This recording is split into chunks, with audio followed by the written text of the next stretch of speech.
Conocer las raíces más profundas de una temática, identificar los métodos que han utilizado al investigar el problema y orientarnos hacia los aspectos más relevantes de un tema de interés es la importancia que tiene el marco teórico conceptual en un proyecto de investigación.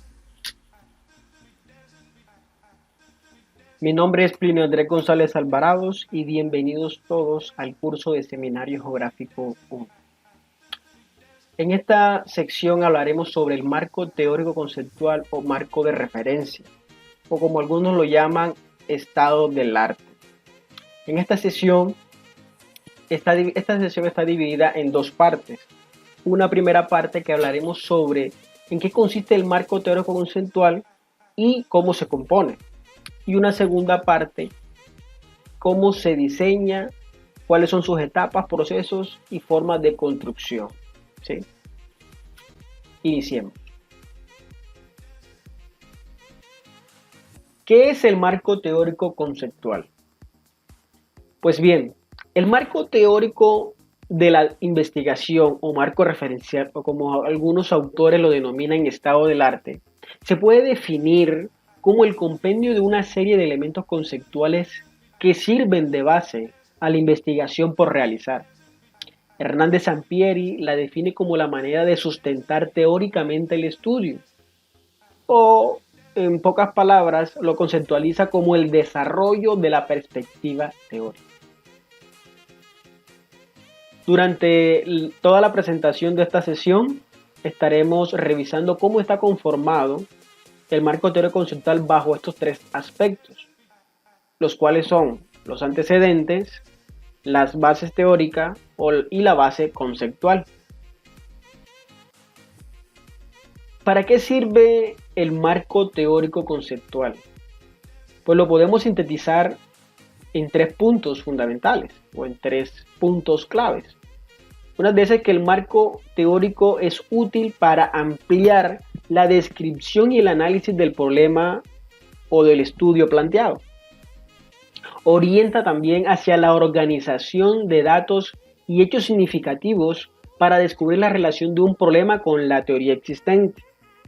Aquí podemos hablar, o cuando hablamos de hecho, estamos hablando sobre una construcción lógica de conceptos. Y por último, el marco teórico es útil para integrar la teoría con la investigación. Antecedentes de la investigación. ¿En qué consisten los antecedentes de la investigación?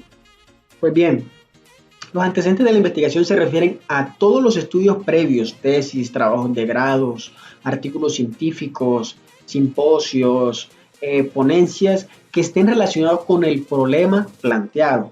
Es decir, todas las investigaciones realizadas anteriormente y que guardan alguna vinculación con el tema de investigación que nosotros nos estamos planteando, queremos estudiar.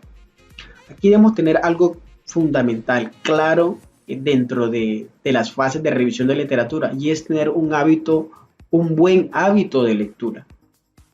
Bueno, dentro de esta fase de revisión de literatura, pues la primera fase es la revisión. Esta primera fase es recomendable iniciar consultando a varios especialistas, varios expertos sobre el tema que nosotros queremos investigar. También realizar una buena búsqueda avanzada y utilizar unas buenas bases de datos donde exista información confiable. Una segunda parte es la detección, y esto simplemente es localizar física y digitalmente las referencias bibliográficas que nosotros necesitamos. Una vez detectadas estas referencias, pues indagamos o consultamos sobre las fuentes primarias. ¿Cuáles son estas fuentes primarias?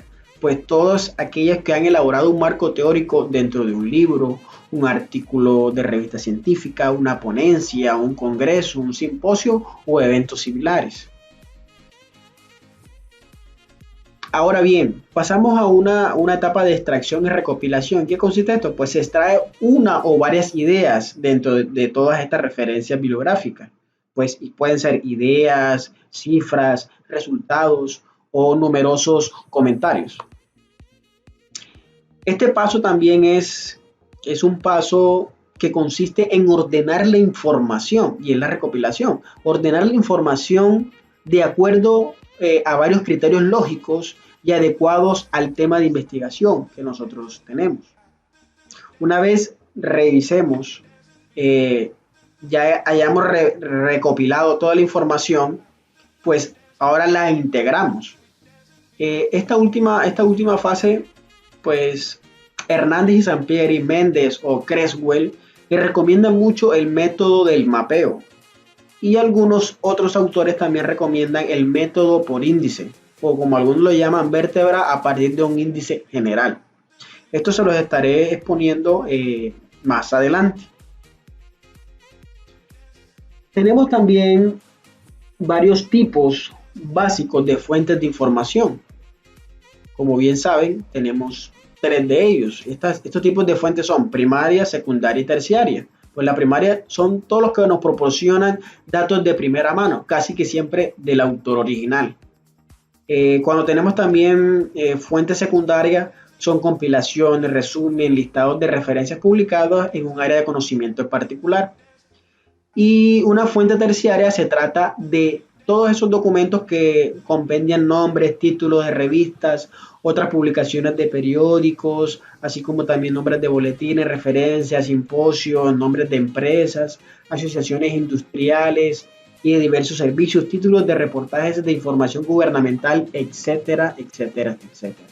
Todo esto nos sirve para poder construir de una buena manera o poder detectar de una forma rápida, concisa, clara y veraz los antecedentes de la investigación. Base teórica. La base teórica es otro de los aspectos fundamentales para conformar un buen marco teórico conceptual. Para elaborar las bases teóricas de la investigación se sugieren los siguientes aspectos. Uno de esos aspectos pues es la ubicación del problema en un enfoque teórico determinado. Esto nos quiere decir que debemos realizar una buena revisión literaria, como lo mencionamos anteriormente con cada una de sus fases. Pero a su vez también debemos analizar y discernir de eso que revisamos, esas teorías existentes y esas investigaciones anteriores que sugieren una respuesta a nuestra pregunta de investigación. Esto también nos provee la dirección a seguir dentro del tema de nuestro estudio. Un segundo aspecto es la relación entre la teoría y el objeto. Esto nos quiere decir que existen teorías completamente desarrolladas, con abundante evidencia empírica y que aplica a nuestro problema de investigación. Un tercer aspecto es la posición de distintos autores sobre el problema u objeto de investigación. Existen piezas, fracciones de teorías con apoyo empírico moderado o limitado que sugieren variables potencialmente importantes y que se aplican a nuestro problema de investigación. Y un cuarto aspecto es la adopción de una postura por parte del investigador, la cual debe ser. En este caso, pues un buen marco teórico no es aquel que contiene muchas páginas, sino que trata con profundidad únicamente los aspectos relacionados con el problema, que vincula una lógica y es coherentemente y tiene coherencia los conceptos y proporciones existentes en estudios anteriores. Base conceptual o términos básicos. La creación de una referencia conceptual implica la construcción de conceptos, las cuales son símbolos de los fenómenos que han sido obstruidos de la realidad de la cual hacen parte. Según Tamayo, la definición de términos básicos es la aclaración del sentido en que se utilizan las palabras o conceptos empleados en la identificación y formulación del problema. Erróneamente, se tiende a confundir esta sesión con un glosario. Por tal razón se establecen estas siguientes diferencias. Definición de básicos y glosario de términos. Veamos entonces la definición de básicos. Contiene solo los vocablos o expresiones inmersas en el problema y puede ubicarse luego de la formulación del problema o en el marco teórico. Un ejemplo de esto es Por ejemplo, la geografía del turismo. Pues yo cito aquí a Daniel Ernaux, que define la geografía del turismo afirmando en el libro de Tratado de Geografía Humana como un campo emergente sobre un fenómeno consolidado. Porque el fenómeno consolidado pues es el turismo. Y tiene dos razones fundamentales aquí, que es, una de esas razones es, frente a otros campos, esta geografía del turismo presenta unas figuras con menor construcción, y la segunda es la presentación constante acomodada a nuevas orientaciones, influencias o presiones que marcan la realidad estudiada, es decir, la realidad del turismo, este fenómeno que es definido como un fenómeno social, cultural, económico, pues dependiendo de cada perspectiva. Es decir, esto es una definición básica de un tema general, desde un aspecto geográfico, cómo se define esto, básico, es básico. Ahora bien, ¿cómo esto lo llevamos a un glosario? Veamos cuál es la diferencia. Entonces, el glosario contiene los vocablos difíciles de comprensión en una obra. Entonces, dentro de esta geografía del turismo, nosotros encontramos, le cito al mismo autor, Daniel Ernaux, un concepto que se llama turistificación, que simplemente es un proceso que aporta al espacio rural una dosis de urbanización que se beneficia no solo de la necesidad de introducir servicios, sino que en muchos otros aspectos de la vida rural. Estamos hablando de aspectos sociales, culturales, económicos, ¿sí? Y que esto influye mucho en el urbanismo, como otros autores también lo denominan periurbanización, pero desde la geografía del turismo se llama turistificación, ¿sí? Entonces vean, definición básica, geografía del turismo, son términos generales, que son conceptos generales que nos ayudan, que son expresiones inmersas dentro de un problema, y que la turistificación es un concepto, un vocablo, pues no tan difícil, o muchas veces lo comprenden como difícil, pero que está inmerso dentro de una temática general que hay que aclararlo para poder comprender ciertos aspectos de la geografía del turismo. Entonces, esa es como la diferencia y la aclaración dentro de este concepto que lo denominamos bases conceptuales o términos básicos. Teniendo en cuenta lo anterior, los antecedentes, las bases teóricas y la base conceptual, más aún se debe tener en cuenta el sistema de hipótesis y el sistema de variables. En vista de que la variable es una cualidad susceptible de sufrir cambios, el sistema de variables consiste en una serie de características para estudiar, definidas de manera operacional, es decir, en función de esas unidades de medida. Aquí en la presentación tenemos un cuadro de operacionalización de variables, donde principalmente mostramos la variable que queremos estudiar, sus dimensiones, en este caso sería el nivel socioeconómico, sus dimensiones que son nivel social y nivel económico, y cuáles son esos indicadores o unidades de medidas que vamos a tomar de ello.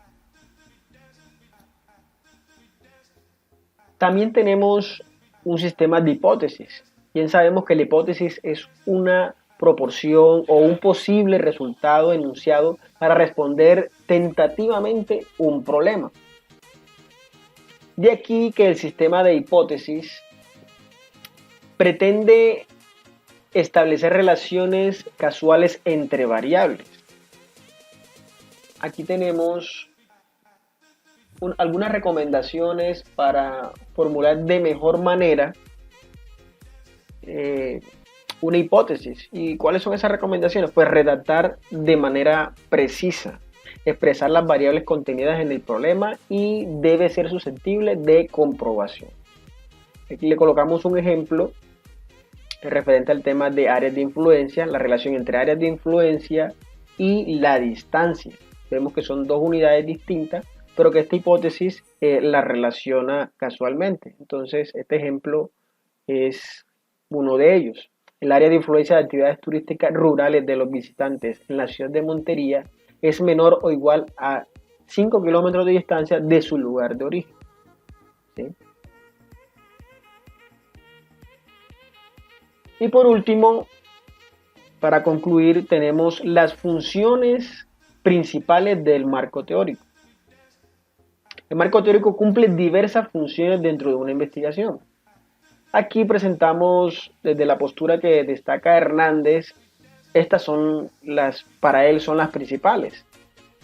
Tenemos ayudar a prevenir errores, orientar sobre cómo analizar el estudio, guía al investigador para centrar en el problema, evitando desviaciones del planteamiento original, conduce el establecimiento de hipótesis o afirmaciones, posee un marco de referencia para interpretar los resultados del estudio y por último inspira a nuevas líneas y áreas de investigación. Para otros autores como Tamayo, considera 4 funciones que cumplen el marco teórico y son las siguientes. Delimitar el área de investigación, para esto es muy útil el marco teórico.